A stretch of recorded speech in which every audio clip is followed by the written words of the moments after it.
Hello, and welcome to Arts and Entertainment. With Chris and Randall. I'm Chris, I'm Randall. and Happy New Year or Happy New Year's Eve. If you are listening to this on the day it debuted, it should be New Year's Eve 2020. This show was recorded the day before on December 30th.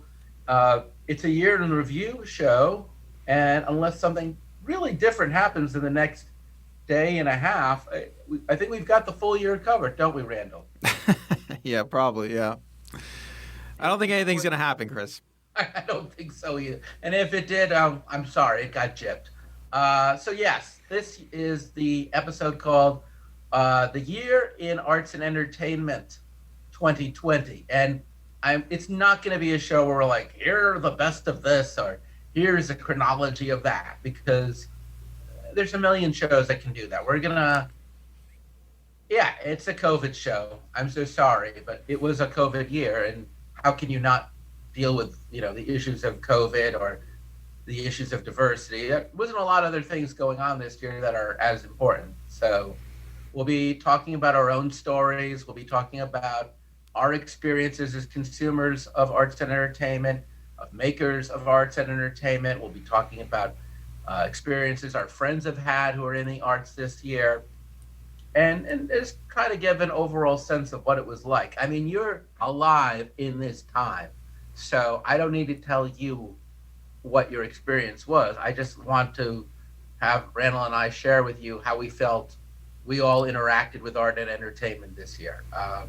But before we do that, as always, if you're into this show, if you're new to the show, please like it, please subscribe, please comment, please like, please share, and comment. And if you want to, what's the best way to reach out to us, Randall? Well, our Facebook page is pretty popular for leaving comments. But yeah, go to our website and you can see different ways to reach out to us there, chrisandrandall.com. Yeah, so chrisandrandall.com, always easy to find, and easy email to reach us.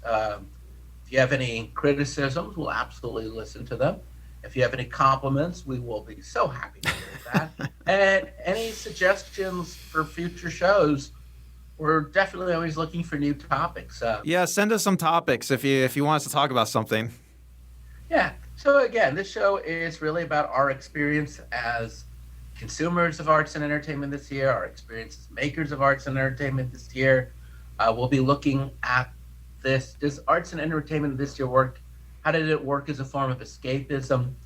How did it reflect what was going on in our society? I know those are two paradoxically different things. The same the way that, how did art and entertainment bring people together this year, and how did it offer us how did it offer us a sense of joy in our more solitary moments? Since for many of us, this year was experienced all by ourselves.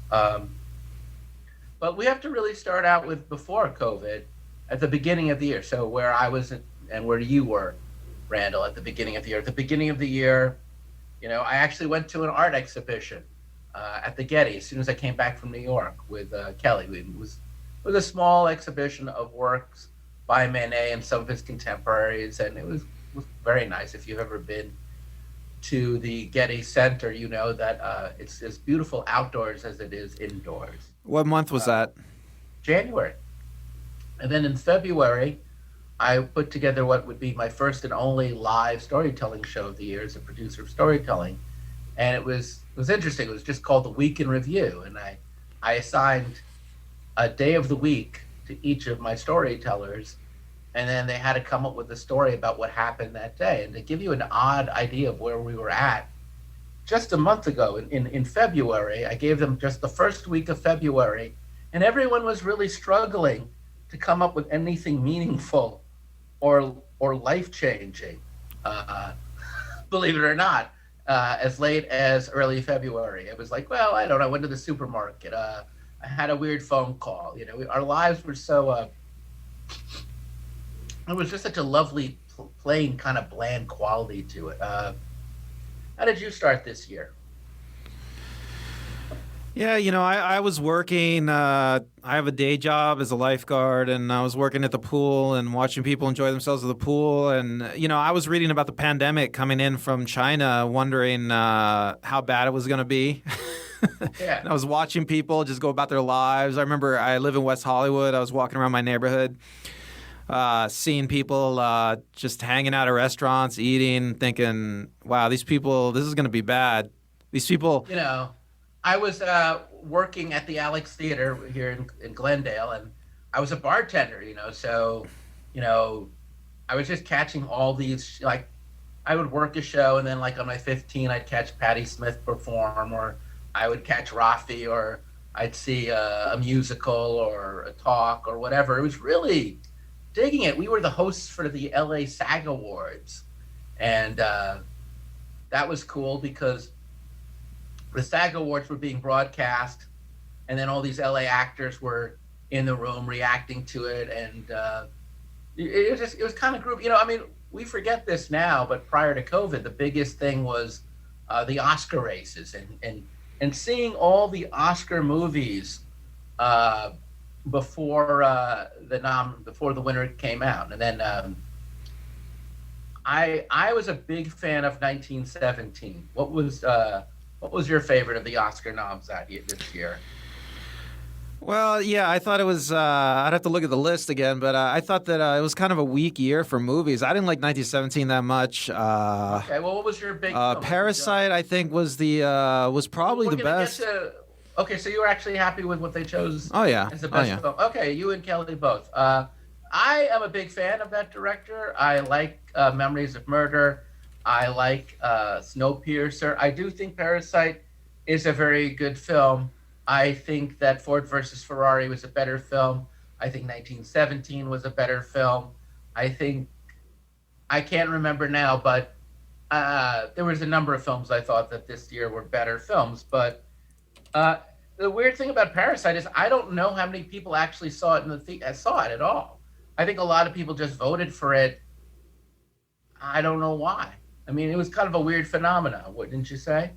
Well, it is weird that we have 10 nominees now. Okay, let's see. I'm looking at the list: Ford, Ferrari, Irishman, Jojo Rabbit, Joker, Little Women, Marriage Story, 1917, Once Upon a Time in Hollywood, Parasite. It is interesting. It was a strong year. Now that I'm looking at this list, I think Joker is the obvious winner on this list. Okay, so Years that's yeah. years from now, people are going to remember that movie and say, "Oh yeah, Joker, man." And How I feel about 1917 or Ford versus Ferrari or Marriage Story, but I haven't seen Marriage Story. I would say, I really am just going to go out and say it. I think it had to do with a diversity issue, and I think that there had been a lot of trouble when they picked Green Book the previous year. So I think the Oscars were trying very hard. There was a year about 20 years ago where Halle Berry won Best Actress for Monsters Ball, and to my knowledge, nobody saw Monsters Ball, so I'm not really sure how she won for a movie no one saw. And I feel like Parasite was another one of those films where, because I'd ask people, like, did you see it? And they're like, not yet. Or did you see it? Yeah, but I didn't understand it. So I think a lot of people just say, well, we need to show our cred. So this year, let's give it to a foreign film. Yeah. I totally don't agree with you on this case, Chris. I mean, yeah, it used to be no one would see these movies, like very few. They would have to rent out a theater, and then the Academy members would have to go to the theater and watch these movies. I mean, they could watch them for free. But now they send out DVDs. I think they even have a streaming platform now Yeah, where but they people actually can just. would have to sit through Parasite. That's my point. I don't know. I think they must have watched it. It's a great movie. It is a great movie. I mean, It may be, but it's long, it's slow, it has a very dense plot. It I don't want to make this whole show the year in Parasite, but Well, let's do you just really think 1917 is the standout movie from that list, not Joker? absolutely, and Joker's a very good movie. All right. But let's move it on to the year. In fact, it's really interesting we are getting into this because the very last thing Randall and I did together was work at a film festival. Literally the weekend before COVID really became before the shutdowns began, that last weekend, my girlfriend Kelly had put together a film festival in Glendale. Randall, you were very nice to loan your services as a videographer and a Well, I photographer. I did photography for the Step and Repeat for the film festival. So yeah, I got to see how the film festival went. It was a small festival. I mean, how many screens did you have? Like two to three? We actually had it was a full. We had a full theater, and we had screenings. I think we had 3 to 4 screenings a day. It was several hundred people. It was actually quite good for. It was a good sized small film festival. It was People from really it, all yeah, it was over the really world were there. interesting. It was really interesting because I think it was in February, right? And No, by actually, it was literally March 9th through the 11th. Like okay, so it quite was March, literally. and so by that time, like lockdowns hadn't started yet, but people were starting to get freaked out, and so the theater should have had a bunch of people not there for the festival, just going in to watch normal movies, right? But it didn't. It was like And none. we had the I run of the mean, place. I mean that was when Harley Quinn was playing, and what was that Vin Diesel movie was playing, and a couple of leftover films from Christmas were still playing, and it was dead. We had the entire theater, the multiplex, to ourselves. It And was interesting too because you were talking to filmmakers who had films in circuit, who were very excited to get to the next festival, and everyone was kind of having this conversation like, you think they're going to still have that festival next week? You think they're going to have that festival next month? And what no one realized was it was the last festival of the year, literally. right, because then the lockdown started. But you know what? Another thing that Lockdown started that night. right, and then so it was like right before the lockdowns. It was like impeccable timing, Yeah, unintentionally. But unintentionally so. That theater closed. That was the last films I saw in a theater were the films at that festival. right, but I want to say something else about that event is uh, it's skewed really young, which is normal for a lot of film festivals. But I think that one, like, there were very few people, like 50s and up. I mean, they You were showed too up. busy The older taking people showed photos. up. They were there, man. You were just unfortunately what you hit an age in your life where you don't want to be step and repeat. But no, Well, there were people well into their 60s and 70s. yes, So they showed up, but I think that it's skewed young. I think that we're going to see a lot of that perhaps in 2021 when things start to open up, people start getting the vaccine. yeah, We're going to see a society, a civilization where the young people want to go out and the older people are maybe a little bit reticent. why don't we talk about that at the end of the show? Let's just deal with the year that was for the time being. We'll get back to it, I promise. But right now, I just want to like talk about the year that was.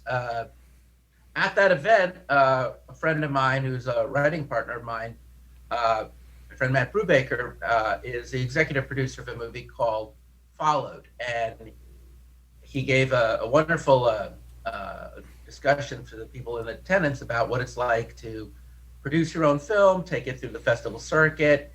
And he had spent a good portion of 2019 securing deals for distribution of his film. His first film, it was going to be released in 100 theaters in the United States in April. It was a big campaign that was planned, and that just went up in smoke. And it was really interesting to watch how quickly he adapted to on demand and securing on demand viewing, video on demand throughout the entire world. Some places he also got drive ins. Now it's available for streaming. It's called Follow. It's a very good horror movie. But, it is interesting to see how all of a sudden, if you were going to have, you basically, as a filmmaker, you really had two options this year, which is either to sit on your film or release it.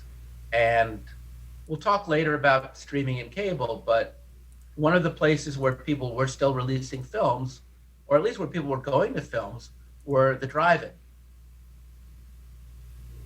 Yeah, yeah. I mean, did you go to a drive-in, Chris? I didn't go to a drive. It's interesting. My girlfriend has a rooftop garden, and overlooking it is a drive-in. So I would be watching people watching drive-in movies, and it was really interesting to see. I mean, they were packed. Every drive-in as recently as last week, I tried to get tickets for my birthday to watch a movie, and everything was sold out. They're packing them in, and it is mostly movies from the 80s and 90s. For whatever reason, I guess they're the cheapest films to get, and they're the classics. It Yeah, kind of reminded me of when I was in college and I was a film programmer, and you would just try to remember what people used to like back when they were in high school. yeah, there's a whole generation of kids that are going to experience drive-ins like they would have never otherwise. And, Yeah. there's a story I remember from earlier in the year. There was a movie that was supposed to be released in drive-ins, but then one of the creators raised a stink, and then it wasn't released in the drive-in. What was that movie? Anyway, Yeah, that's another story this year. Is like Warner Brothers was going to release a bunch of their movies streaming, and then the creators of the movies raised a stink, and and Warner Brothers released them anyway. I mean, I'm that really was the thing. I'm really struck. I'm really struck by just how prima donna-ish these these high-paid filmmakers are. I mean, they have a lot of power. They seem to have a lot. They could do whatever they want. I mean, But not market really. be damned. They don't. At the end of the day, it's the studios that run. It's still a studio system, and there were certainly movies that were released. I really felt like it was like two categories of movies. First off, they were released, as we just said, on the streaming services, on the cable services, and there were two kinds. There were the low-budget films that, like comedies, I think Lovebirds, Coffee and Kareem, Super Intelligence, indie movies like Sofia Coppola's On the Rocks with Bill Murray and Rashida Jones, the new Steven Soderbergh film with Meryl Streep, Diane Wiest, and Candice Bergen called Let Them All Talk. And, these are the kind of movies that, either they were the indie films. They were the quirky indie films that in any given year would probably get released in the spring and in the summer. And then you would maybe at the end of the year you'd remember them, but more like you'd forget them. Did you see any of those films? No, I don't think I have seen any of those. Well, I'll be blunt. I saw all of those films, and they were all mediocre. And and I think in any given year, they would have been forgotten as quickly as they were released. They were very disappointing. Then came what were like the big budget films, and the first one that I remember seeing was on Apple TV, which was Greyhound, which was a World War II movie starring Tom Hanks that definitely was going to have a theatrical release. You saw Greyhound. What did you think? Yeah, it was going to be a big budget World War II spectacular at sea, and it has a lot of echoes of the classic Hollywood World War II movies. Like the Midway movie. It was a fun movie. It was great. It was big. It would have been great on the big screen. I really enjoyed it. Yeah, go on. Yeah, I have a big screen, and I have a 5.1 or 6.1 sound system. So yeah, it sounded great, looked great. It's such a tense and riveting thriller that at no point did I ever hit pause. I just watched it from start to finish, and during the slightly under 2 hours, I just was like clenching my fists like I was at a movie theater. And on a big screen, as you say, it's not the same as seeing in a movie theater, but it had been so long, but it'd been at least 5 months since I had seen a movie that just the thrill of it was exciting. And I will say, I think it's certainly one of the best films of the year. I know that Disney decided to try something with Mulan, where if you had Disney Plus and you were willing to spend an extra $20 on top of that, you could watch Mulan. And I heard it just bombed. It didn't do well. People got upset about it. I just realized there was Tenet was done as a downloadable movie, and Was Tenet released in theaters? I'm not sure. It was Because that's another guy. Nolan was another guy that. in theaters in parts of the world where theaters are open. Oh, right. See, Nolan was another guy that raised a stink, and he was mad about his movie But not it was being a mostly theatrical release. On demand, and I obviously it's a big budget movie, so it wasn't going to make its money back. Unlike my friend Matt, who I think did quite well with this movie because it wasn't a big budget film. So You know, for I him, can I he just had say the something? opportunity. I just want to say something about these filmmakers that are obsessed with releasing their movies theatrically. It just they seem very antiquated to me. Like it's like a tire manufacturer complaining that there's no horse and buggies to make tires for anymore. I mean, it's like Well, I don't know. I had another film friend who just sat on a film because he didn't want to release it without putting it in theater. So I think there's an argument I to don't be get made. it. Well, I'm just saying. I think if you were a low budget filmmaker this year, you did all right, because you didn't have to make a lot of money and there was a demand for content. If you were a big budget filmmaker, uh, and I was reading about this in the trades yesterday, then basically your big budget film is a loss leader. It was something that got put out so that people will subscribe to Disney Plus.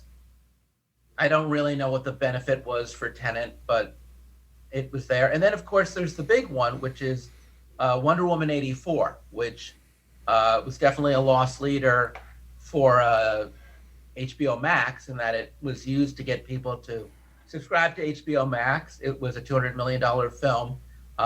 It definitely did not make back its money. It's not getting very good reviews, is it? Yeah, I think I just looked it up. I'm on IMDb. It has like a 5.6, which is a horrible, horrible score on IMDb, especially for like one of these Marvel movies. Yeah. Well, it's not a Marvel movie. It's a DC movie. Oh, DC. I'm sorry. But yeah, for a comic book movie, it's like 5.6 is pretty low. I mean, yeah, I guess the Yeah. DC movies have traditionally done worse, but the original Wonder Woman was a very good movie, so I guess people had high hopes. So I don't know. I haven't Well, seen it. I saw it. I saw it just a few days ago, and I liked it a lot. I think that if you're going in there expecting the Joker, you're going to be disappointed. I think even if you're expecting Wonder Woman, the first film, which was pretty good about its depiction of World War One, it is a family film and it is a comedy. So it reminds me more of the Robert Rodriguez Spy Kids movies or Superman the Motion Picture. It's funny, but it's really made for people ages like 8 to 14. Is it kind of And cheesy and playful? yeah, it's very much so. It really embraces its 80s aesthetic. Uh, it has a lot of satirical fun. I have a feeling that maybe 10 years from now, people will really appreciate it as a cult film. I'm looking Uh, forward to it because I yeah, like it when people try something new with these movies. I it mean, has a point of view. I'll be honest. The Avengers movies they kind of put me to sleep. I mean, Yeah, this movie was good that way. But I will say, as we finish up on the year, I just don't think this was a very good year overall for film. And I think that uh, I'll be really shocked when they do the Oscars in 2021 because I have no clue what is a critical darling or a box office success for this year. And if so, it's probably nothing I like. yeah, I have no idea. It'll be Moving interesting on, to see. Yeah, Tenet, Greyhound, those are going to be in there for the nominees. We'll see. so moving on to books. Now, this was a great year for books. I did some research, and back in October, Publishers Weekly said that book sales were up 7% for the year. There was a very large increase in sale for ebooks. And this was one of the best years, especially in ebooks, for children's books and YA novels. It's a major jump. I mean, it makes a lot of sense when you think about how many kids are at home right now that there would be a lot more children's books and YA novels. But a lot of people just got to reading. I have another friend who put out a book this year, my friend Peter Meach, called Billy Brackett the Kid. And he started the year off by going to the Jaipur Literary Festival, which is one of the largest literary festivals in the world. Did interviews, met people, and he's published by a good publishing company. And they had planned out for him to go on all these different tours and festivals. I guess when you're writing a book, it's a lot like a film. You go to book festivals and you're in competitions and you're meeting people. And I did go to like a reading of his, which was held, and he did a reading and he was interviewed, and it was great. It was really but then also a week or two later, the shutdowns came, and he had to change his whole marketing strategy to radio interviews, online interviews, and reading groups. And it's an interesting thing because I heard from him and from another author I met recently, whose name I haven't been given permission to use, that online reading groups really took off. And what used to be a small group now can be, thousands of people, or at least hundreds of people, and you get to go all over the world without ever leaving your house and having discussions with these people about your book. Now, I know your girlfriend Yeah, my is. girlfriend, she's been running a young adult reading group for years. They usually meet once a month at the Panera Bread in Studio City. Yeah. So, if you're interested, let me know.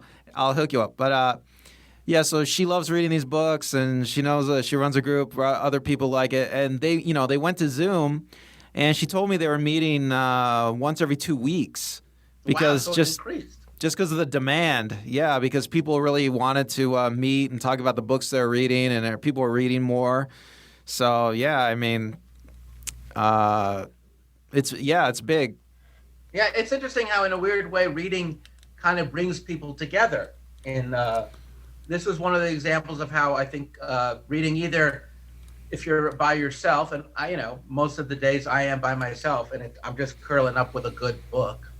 Uh, so it definitely is a great place for me to escape. I'll tell you, the kind of stuff I've been reading this year has been very specific. I've been reading Michael Connelly, Harry Bosch mysteries about Los Angeles that took place any time before this year. And I've been reading Eric Ambler mysteries. Eric Ambler was a big espionage writer from the 30s through the early 70s, and he writes these international thrillers that are very over the top and exotic, and they were great escapist fun. And then I'd read military techno thrillers like Tom Clancy books, and that's it. I really basically like books that are puzzles, books that are procedural, books that are commentary, but I didn't really want to get into anything that deals with a lot of character development. Uh, didn't really want to deal with anything that was too close to whatever. I definitely found I needed something kind of abstract and escapist. Yeah, I don't think I will. I went a lot to bookstores this year too, because they were open in the pandemic. So like, it was nice What? to, yeah, I would go to, like, well, first off, they're virtually empty. Like you go to a Barnes and Noble, it's a giant. It's one of the last big box stores.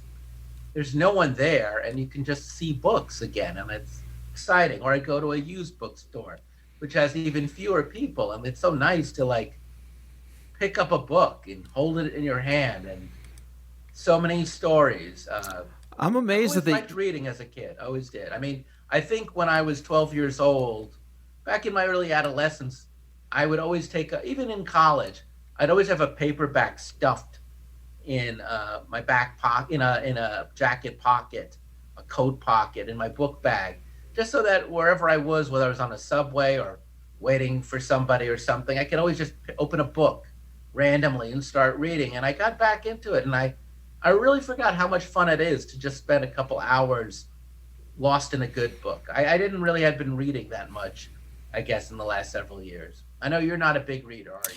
Well, I read a lot of nonfiction, and I do find it is nice to have a book. Like if you're going on a trip, it's. I mean, yeah, you can read off your phone.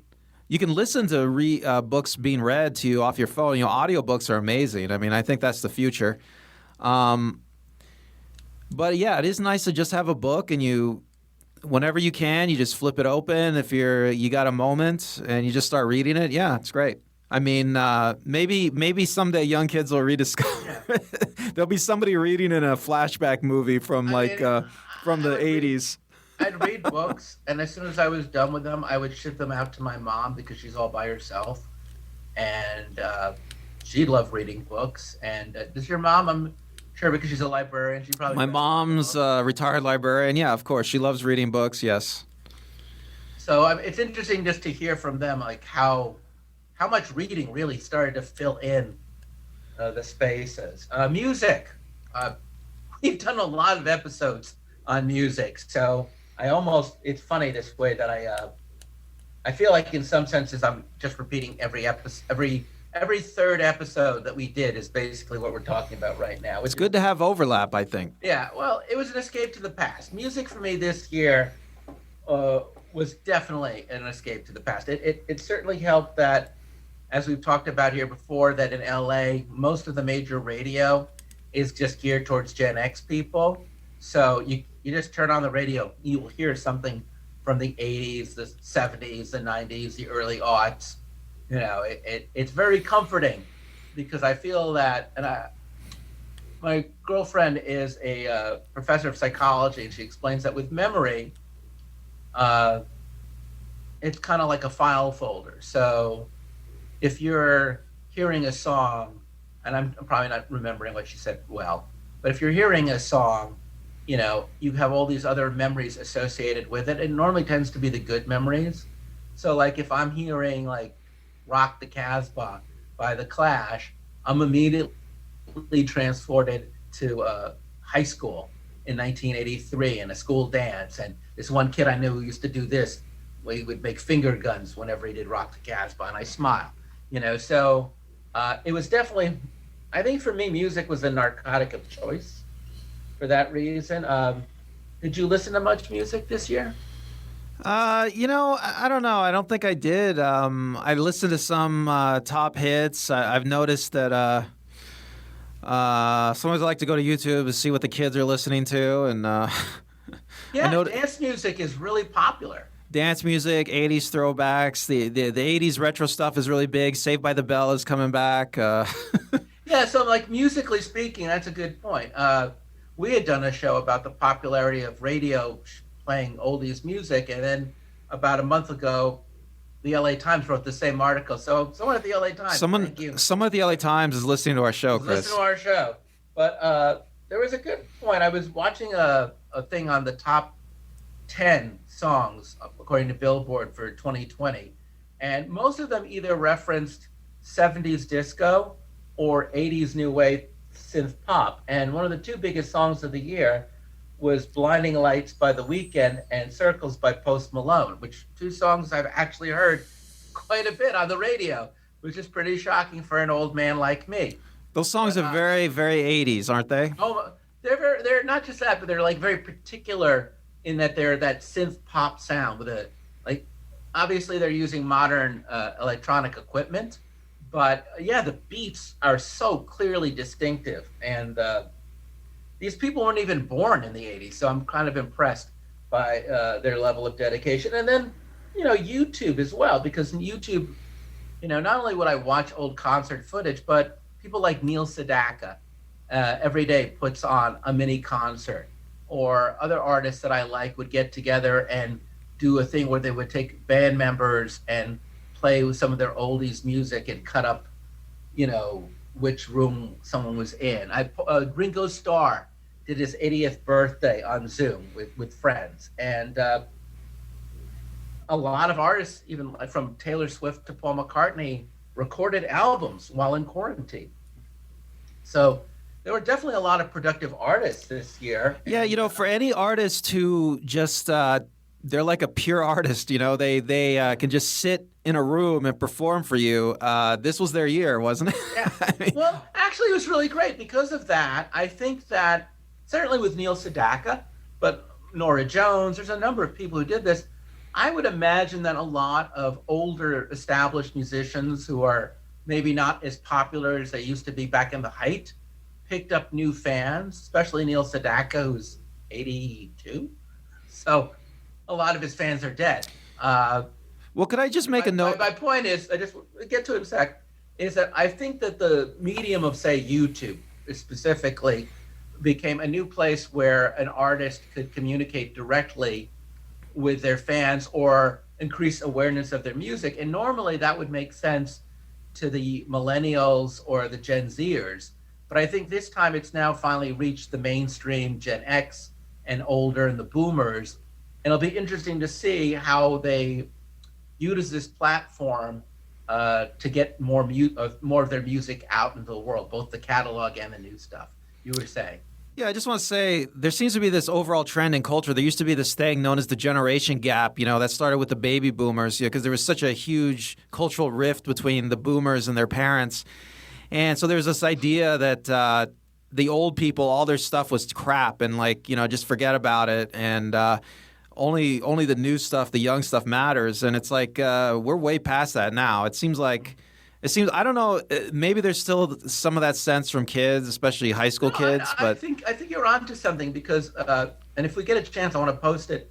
It was 25 rock albums released this year, and literally everybody from Paul McCartney to the Strokes and the Fleet Foxes to Kansas, like every rock band from the last 50 years that had been kind of off the radar put out an album this year. I went on Facebook and I asked friends of mine if they had listened to any of the albums, and some of them had, and they said, "Oh, this is great stuff."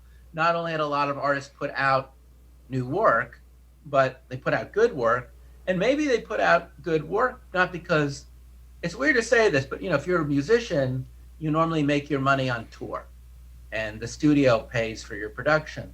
But I think in this case, these albums were just simply made for the sheer fact that they had alone time and they wanted to do something. And none of them, I think, were made for money. I think they were made because I think making art kind of really helps you. If you're an artist right now and you can't go out in the world and share your art, then I'm speaking personally as an artist.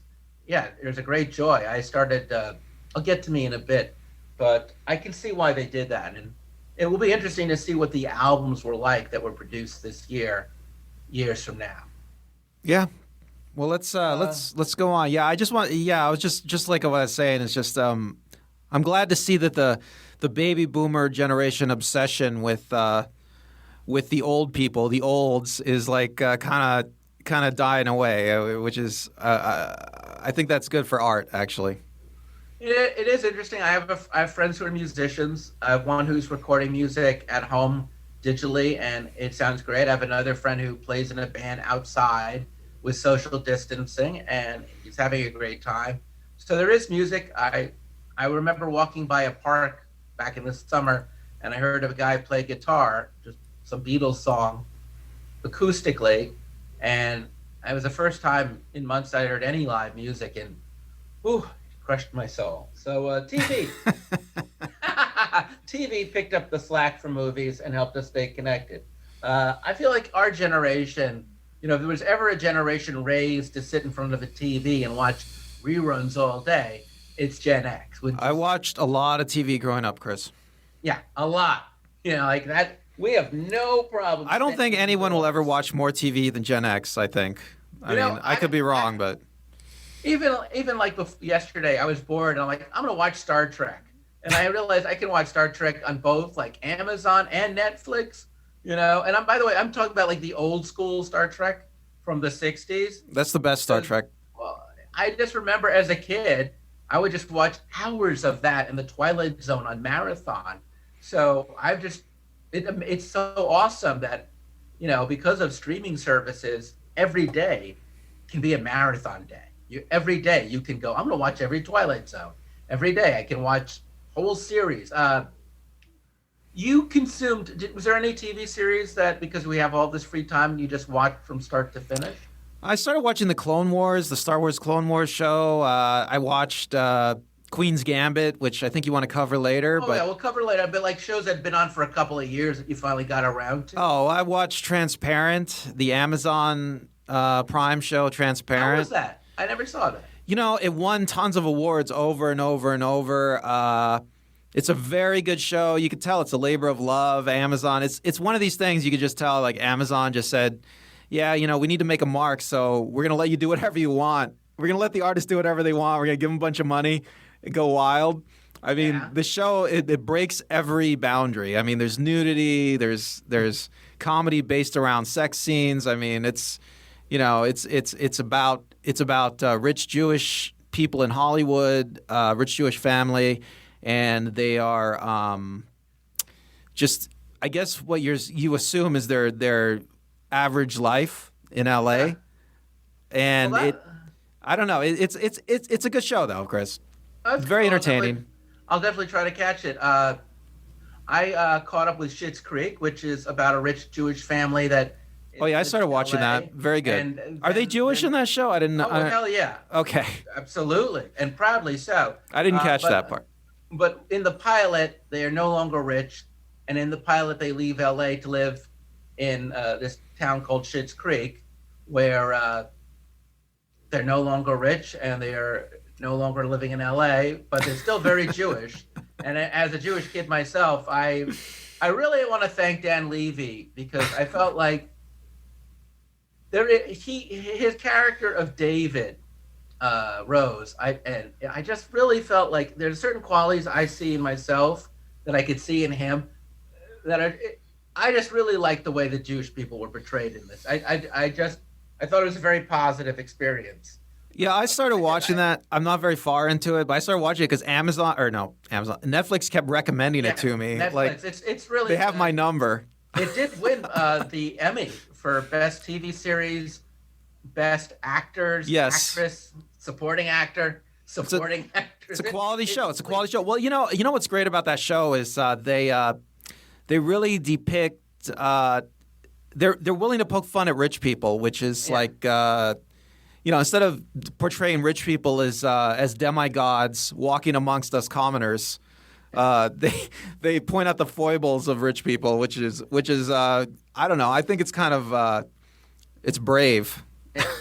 I caught up on The Crown, which I love. I can't believe it took me this long to. My girlfriend loves that.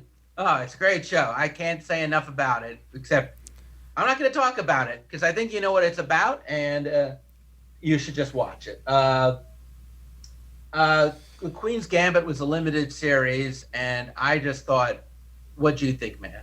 Okay, Queen's Gambit. So yeah, that was a surprise hit for Netflix. It's this show. I guess it's based on a book, and it's super chessy. Same guy who wrote. Same guy. God darn it. Same guy who wrote Color of Money and The Hustler. Okay. Well, it's about chess, and I have played chess my whole life, like since high school. I was in chess club in high school. I'm shocked. Are you being sarcastic? Anyway, I never knew that about you. No, I'm not. I'm serious. I was in marching band and chess club. I'm not saying this like in a snarky way. Just until you said that, I never knew. Well, I was in marching band and chess club, and I loved playing chess. I play chess today like on Lee Chess. It's a free thing. Get on Lee Chess if you like chess. And the thing about Queen's Gambit is it's the best show about chess ever. I mean, even the movies, because I've seen a bunch of chess movies, and it's never really about the game. They never really get into the mechanics of the game. Queen's Gambit, I think I looked at the credits, and they have some actual grandmasters as advisors. So Gary Kasparov. Right. So when the whole show, I have a big screen, right? I got a nice big home theater. So when I'm looking at this show, I'm looking at the board the whole time, and maybe Anna Joy Taylor. And I'm looking at the board the whole time, and the games are great. And you can see when there's certain positions on the board, when people make certain moves, you can see Anna Joy Taylor and other characters react how you would react in an actual chess tournament. Like if somebody made that move. And it's the perfect chess movie. It's the perfect chess TV show. I mean, no one's ever done it before. It's great. I mean, I can't believe people are watching it. And people enjoy the show. You don't play chess that much, right? No, I don't play chess at all. I don't even play checkers. And you still enjoy it. I'm really shocked. It's a thrill, yeah. I'm really shocked that people don't know anything about chess and they enjoy the show. It's like it's a weird deal this year. I'm not a sports fan, and I'm not I guess chess isn't a sport or is a sport. I don't know which, but like two of the things that I really enjoyed seeing this year, if you had asked me in advance, was this subject going to be interesting to me, was chess, to which I would say no, and basketball. But my favorite long-form documentary this year was originally on ESPN and then on Netflix. It's called The Last Dance, and it's about the Chicago Bulls 96-97 series when they go for their last world championship with Michael Jordan and Phil Jackson. And again, not a big fan of basketball. Certainly, I do remember that year. and it's one of the best documentaries I've ever seen. Did you see it? No, but I've heard great things about it. I mean, it really covers the whole experience, not just from the player's perspective and the coach's perspective, but from so many different angles. The backstories that inform it. It's there's a lot of context, and it's very quick. It moves very fast. You really care about the people. Some people you don't like. Some people are complicated. You get to see Dennis Rodman in a completely different light. You get to see Scottie Pippen in a different light. You get to see Phil Jackson in a different light. You get a sense of what life was like in the late '90s, which is something I've kind of forgotten. I'll make a bet with you, seriously, anybody listening to this show. Watch the first 5 minutes of the first episode. I dare you. After the first 5 minutes, I dare you to turn it off. You won't. You just won't. I think the best comedic documentary miniseries I saw this year was McMillions. Did you see that? No, what's that about? So that was originally on HBO, and now you can watch it on Hulu. And also takes place in the '90s. Do you remember when McDonald's had that for about 15 years? They had Oh, McMillions. the sweepstakes. Yeah, I know. I haven't seen it. Yeah, that's the documentary you're talking about. Yeah, Yeah, it's hysterical. it's about the Monopoly game. It's about the people who were scamming the Monopoly game and the FBI who go after them. And if the people of The Office had made a documentary that was not a mockumentary, but an actual documentary about a true crime, it would have been McMillions. I'm gonna have to watch that. You're going to have to. And then, God damn, HBO Max is killing it. My favorite just documentary that was just a straight up documentary, 2 hours and you're done, I just saw, which is How Can You Mend a Broken Heart, which is the Bee Gees documentary. And it's full of archival footage and also current interviews with Barry Gibb and other people who were part of the making of the Bee Gees. And you learn a lot about not just about the band, but again, it does a really good job of covering our living history. Any documentaries you wanted to recommend? The only thing I can think of off the top of my head is Don't Blank with Cats. It's on Netflix. It's like one of the best documentaries I've ever seen. And again, Netflix, their algorithm recommended it to me. They have my number. But yeah, it's really good. Everybody should watch it. I would say two of the biggest water cooler experiences during the pandemic, which was a lot of fun, was the Tiger King phenomena and the Undoing phenomena. I didn't like the Undoing at the very end, but because these kept on releasing new episodes sequentially, people kept on trying to figure out who was committing the crime, who was the real. Everyone tried to solve the riddle of the mystery, and because everyone was trying to solve the riddle of the mystery, everyone was talking about it, and it was nice. It reminded me back of like the 1970s when I was a kid, and we were talking about who shot JR. Like everybody was watching Tiger King, everybody was watching The Undoing, and everybody had their own theory, and no one wanted to hear what they hadn't seen. So you really had to keep up with everybody. And even though none of us were really meeting in person, through the internet, we were all having this chat. Yeah, Tiger King's another a surprise hit for Netflix. It's everybody is a larger than life character in Tiger King. It's just it's fun to see their crazy lifestyle. And you really want to know, like, who. I don't want to look. If you haven't seen it, I'm not going to say who did what, but there's a lot of who did what. Same with The Undoing. The Tiger King is 1,000 times better than The Undoing because The Undoing has a terrible ending because it's scripted, whereas when you get to the end of Tiger King, well, that's life, and it's a much tighter script. What can I say? There were some other good comedies this year, like What We Do in the Shadows, and Ted Lasso, and you could talk about The Mandalorian. That was another The Mandalorian, big hit, movie style stuff. Disney Channel is really making movies for TV, which now that we can't go to the movies, is well timed. Though the opposite of that, I think, is the live TV stuff. I think that, the talk shows, Saturday Night Live, when the pandemic hit and they started doing the at-home versions. How did you feel about that? Well, I think I already told you when we were talking about this before. I hated all the at-home stuff. I mean, I love Bill Maher and his show, but I tried to watch his shot on Zoom version of his show, and I just hated it. I mean, I don't know. I can't. They're trying to do the same show without an audience. I just think that's a huge mistake. I don't like it. I will say that for me, I think I liked it more than you did. I found the at-home edition of SNL very uneven. I mean, in some sense, it made me realize that if you take money away and you take a soundstage away and you take an audience away, it's no better than any sketch show I could see here in LA. No, it really isn't. And Exactly. I will say there was this one. They did one that was really nice. It was just a video, and it was montages of where people were dreaming. They played a song by Eric Satie.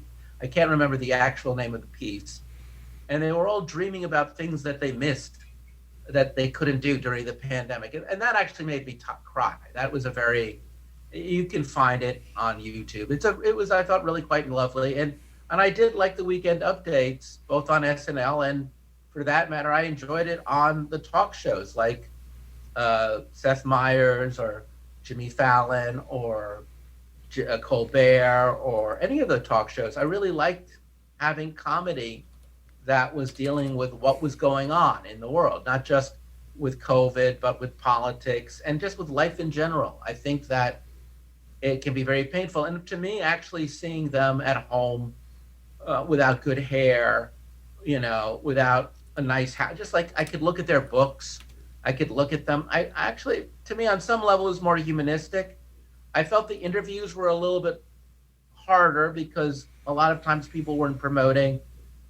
But sometimes it was great. Sometimes it was just very human. I like Bill Maher being outside more than I liked most of the other people being indoors. I like that he did his monologues outside. I like that he cut it up with old clips of audiences laughing. It is very weird hearing stuff without an audience laughing. I think the person who did the best job was John Oliver, with Last Week Tonight, with just a clear white background.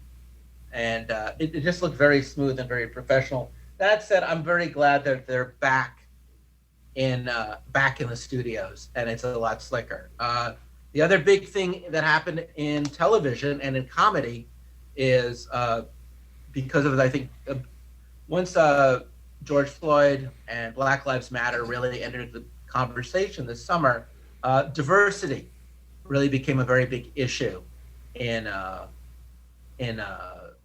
comedy and in TV.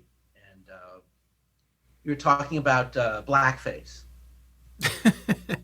Well, it is interesting. After George Floyd happened, all these people who had done blackface came out of the woodwork. I mean, it was discovered. I mean, Tina Fey on 30 Rock, Sarah Silverman, she did a couple blackface episodes. I don't think they were intentionally racist. I mean, they thought it was funny, but at the time, but they probably shouldn't have done it. Those shows got yanked. The thing that surprises me most, though, and I don't think it's forgivable. Maybe everything's forgivable, I suppose, but it's hard for me to understand why it even happened. It's been discovered now in animation that there were a bunch of black characters who were voiced by white actors, which I didn't even know about. I mean, a lot of animation I've seen, I just assume if there's a black character, they get a black person to voice the character. I mean, why would you? I don't know. Why would you? We all knew about Apu, not black character, but an East Indian. Well, Apu on The Simpsons, there's a great documentary about Apu, and that's the reason. That documentary helped get Apu nixed on The Simpsons. I mean, I agree that Apu's like a one-joke character that should have been on like one episode. And, on The Simpsons, they have like one actor do a bunch of different characters for a bunch of different, So I mean, Apu wasn't intentionally made to be. I don't think Apu was intentionally made to be like a recurring character. He just expanded and. But some of these shows, they're conceived with main characters as black, and then they get a white actor to voice them. So Kristen Bell, I believe, had to quit at some point a show she had been signed up for because she was going to voice a black. I think the character she was going to voice was half white and half black, actually. But still, I mean, I don't know. I don't get it. I mean, why? Well, I mean, I think that was good that we finally started talking about that. I think you're right. Well, there's a myopia in the entertainment industry, okay, where they don't see people who aren't white. I mean, I think that's true, honestly. Yeah, and I think this is. I'll get back to it in just a moment. The last thing I just want to say is there's just a tone deafness in the entertainment community. That's my criticism of Parasite. Parasite is a class. It's an indictment on capitalism, but the liberal media that is so upper middle class and bourgeois missed the whole message of Parasite completely.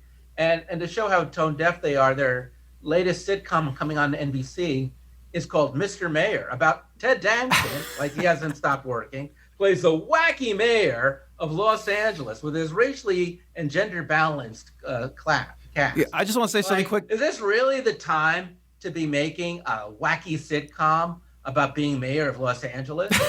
No. I mean, I know Burbank is not in the city is in LA County, but you'd think that the executive in Burbank would know enough to know this is a really tone deaf idea. Exactly, you're exactly right, and I think one of the reasons Parasite won is because it works on a couple different levels. So you see it as a class analysis, but I think the rich people in Hollywood who voted for it at the Oscars, they see the horror element that there's a dirty, disgusting poor person living in the basement of your house. Yeah. So they see the horror movie aspect. There's a poor living in your house? Oh my God, nothing worse than that. Yeah, that's true. And look how evil those poor people can be. Oh, they're disgusting, Chris. They are disgusting. And I think that's the other thing too, is good segue, which is improv schools. Because while most people who go to improv schools will never end up on Saturday Night Live, either as a writer or as a performer, there are quite a few people working in the industry who come from improv schools. And this year was a double comeuppance from improv schools. Now, let me be really clear about this. I'm not saying improv schools are bad. You and I have both gone to improv schools, and they do a lot of good. But there is also something insidious in the nature of the way improv schools are composed. I would argue as cults and dictatorships often. Wouldn't you say? You spent a number of years at an improv school. Well, yes, you have a point. I mean, I don't think we have enough time to go into all the improv school stuff here. Yeah, so there is this illusion that the improv school is an entryway into the entertainment industry. And I mean, we disagree on this point, but I don't think they are. And that's a problem. That's to their detriment, actually. And, Amber Ruffin. Yeah, go ahead. Amber Ruffin is the perfect example of what I'm talking about here. So I think years ago, Saturday Night Live was being criticized for not having enough black performers. And somebody, like it was Lorne Michaels or somebody, said that they can't find any funny black women. And immediately, anybody who knows anything about the IO West, which is where I used to go, they said, well, what about Amber Ruffin, who's been a star performer at the IO West for years and years and years? And because people started talking about Amber Ruffin, including some people with some clout, Amber actually got a career. Now, she just toiled away at the IO West for years and years and years, not getting anywhere. And then because Lorne Michaels or somebody big said that she didn't exist, she finally got a leg up, and now she's having a pretty good career. Well, but that's a perfect example of how these schools fail. I did some research on Amber Ruffin. She's actually interesting because how do you pronounce her name? Charna Halpern. Charna Halpern. She was her biggest advocate at the beginning of her career, and she did start out at the IO in Chicago. Then she did Comedy Boom Boom, whatever that one is, in Amsterdam. Then she ended up also doing Groundlings. She had a pretty sweeping career. She auditioned for Saturday Night Live the same year as Leslie Jones and Vanessa Bayer and a number of other people. She did not get picked, but Seth Meyers hired her immediately as a writer for his late night talk show because he knew, as you said, how amazingly talented she was. And this January, NBC announced that they would be giving her her own talk show, The Amber Ruffin Show, on the Peacock channel. But what she did, and I really respect this, with all of her clout and star power, is she helped uh, less successful uh, people who were, I don't like to use the word people of color, so I'm just going to say everybody who was oppressed and excluded because of their gender, sexual persuasion, or ethnicity. She helped write a very critique of places like the Groundlings and the IO, and other people as well started to do this. And there's been a real, even with UCB, every major improv school this year got taken to task for its discriminatory practices, for sexual harassment, for verbal harassment, for really just, I'm just going to say it, being a shit to a lot of people. Or as someone once said very well, improv for too long has been white comedy for white people, rich white people. Sorry. Well, I just want to say another theater that got shut down. This was like last year. I think it was a silent movie theater. It was the same kind of process. I mean, that wasn't an improv school. Well, true, but improv schools this year got shut down. I mean, a lot of them went out of business. The IO went out of business this year. Groundlings is up for sale. UCB closed all but its smallest theater this year. Pretty much every major. Okay, well, let me just say one. schools Let me just closed. say one last thing about this subject. Is I really think that you have to work really hard to not have diversity. If you have, like, let's say you have a writer's room. Let's say you have the crew or cast of a TV show, and they're not diverse. That is harder than for them to be diverse. Like this idea that we have to work to create diversity. This is my opinion. So, There's a lot of talented people out there, and they aren't getting the opportunities they deserve. well, I think that Hollywood. That makes total sense. I think- agree with you 100%. I think Hollywood works really hard to stop diversity from happening. Absolutely. I totally agree with you, man. So yeah, if improv schools ever come back, and I don't know if they will, they're going to be completely different. Let's move on to hobbies. Did you have any hobbies this year that you got into? Oh God, just cooking, I guess. I've always cooked, exercise. I mean, I tried to exercise and cook. That's cool. Did you find that it provided with you with a certain kind of feeling of control over life, over yourself?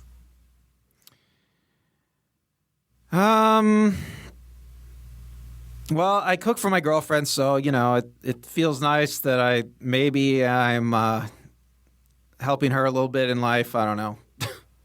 Oh, but it was an activity. It was something beautiful, something aesthetically pleasing. I always feel that cooking is an art form. Yeah, I feel like cooking's an art form. Yeah, for sure. I And mean, you are an excellent cook, and I've oh, well, been thank lucky you. enough to Appreciate eat it. with you. Appreciate it. And- Yeah, I mean, maybe when this is over, we can have you over for dinner. I look forward to it. I got into puzzles. Puzzles really, my girlfriend and I really spent a lot of time doing puzzles. Ravensburger is the best puzzle maker, but there's a lot of good places for puzzles. Barnes and Noble, by the way, they have a large collection of puzzles. I can't recommend them enough. But we would literally spend anywhere from 4 to 12 hours just over a course of a few days or a single evening. And you get so high. You're like, your brain releases dopamine every time you get a little piece. It was very engaging. And I also started doing a lot of photography with my iPhone. I would decide today I'm going to go to the beach and I'm going to shoot surfers. Today I'm going to jacarandas are in bloom, so I'm going to go all over LA and just shoot jacaranda trees. And Yeah, Chris takes a lot of great photos. Follow him on Facebook if you want to see his photos. thanks. Where else do you post them on Instagram too? Your Oh photos? yeah. Follow Chris on Instagram. What is it? CKNYCLA or something like that.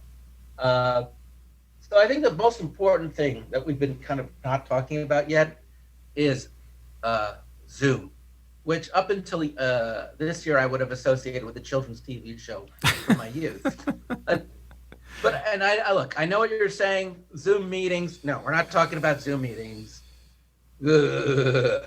But entertainment on Zoom. So this year I got to be both an audience member watching shows on Zoom, a performer on Zoom, and a producer of a Zoom show. And It's an interesting experience. I mean, have you watched any Zoom shows? Yeah, I think I've watched shows on Zoom. I don't know why, but I watched a couple DJs performing. What was that like? What was that like? Weird, man. Really weird. Did you get into it or no?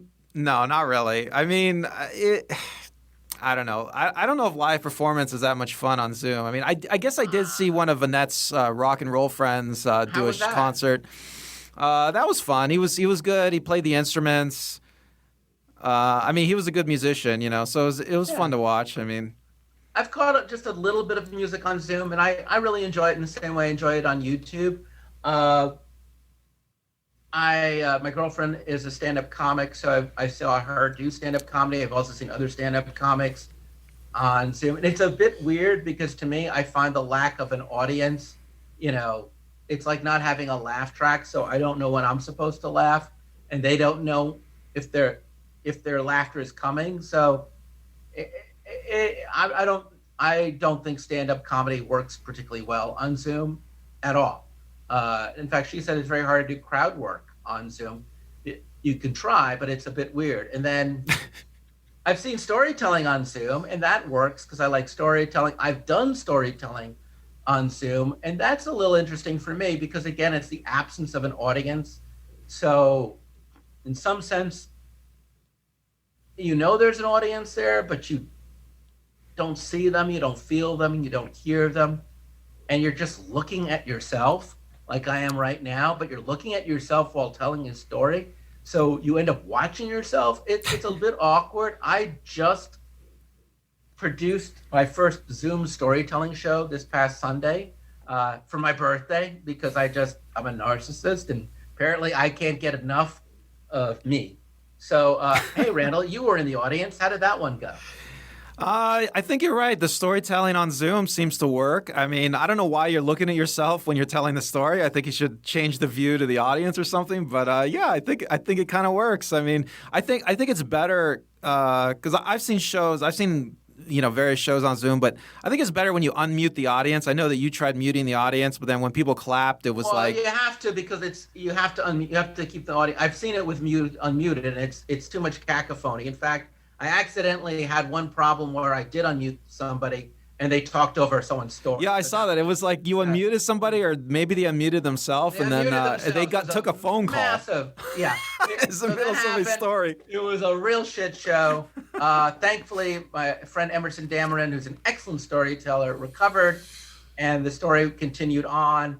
But I learned my lesson about why you don't hear an audience until the end. On that show, I actually was fortunate enough that I didn't look at myself. I had finally learned to either look at Kelly, who's in the room with me, or just look out onto the camera like an actor on a TV show. Maybe Zoom will start incorporating like live show controls where you can mute and unmute the whole audience, at will. I don't know if they do. They do that. Can you do that now? Or I don't know. I'll say this much. It felt really good that I started the year as a storyteller and as a performer and a producer. And I didn't really know how I'd get my feet back in it. And I didn't really feel as good as I wanted to feel as a performer. But I will tell you, as a producer and as a host, oh man, it felt so good this past Sunday. And I'm definitely, it was a great way to end the year. So that's, I guess, where you find me at the end of this year. And you and I are now podcasters. This is our not our first attempt at podcasting, but it is certainly, it's been a joy this year doing yeah, it. this podcast has been our COVID-19 project, and wow, we're like 30 episodes in already. So, what do you think will be the legacy of 2020 to the world of arts and entertainment? I think that when this is all over, we're going to have an explosion of art that people were working on, that big artists are working on. I mean, it's going to be fun, I think. I mean, artists, a lot of artists, they have problems, like, especially successful ones, they have problems like just relaxing, like look at Taylor Swift. She's still releasing stuff, but they have trouble just like sitting back and just saying, oh, I'm going to take like the year off, and recharge my energy. and they just never do that because they're so successful. People want them. They can keep working forever and never end. But I think we're going to get some really good stuff out of after this. Yeah, I have to say, we didn't talk about the visual arts. We didn't talk about theater. I cannot wait to go back to seeing live theater or a concert or go to an art gallery or an art museum. That's going to be so much fun. I really have no interest in ever seeing 2020 depicted in a work of art ever. May this year be erased and forgotten. Here's to 2021, where, as you just said, I think a great boom is going to happen and only good times to come. Let's enter the roaring 20s, right, Randall? You know what? I didn't even think about that. Yes, it's going to be the roaring 20s, Chris. Always bet on 21. And with that, have a great new year. We'll see you in the next one. Thank you for making this year so great for us. I'm Chris. I'm Randall.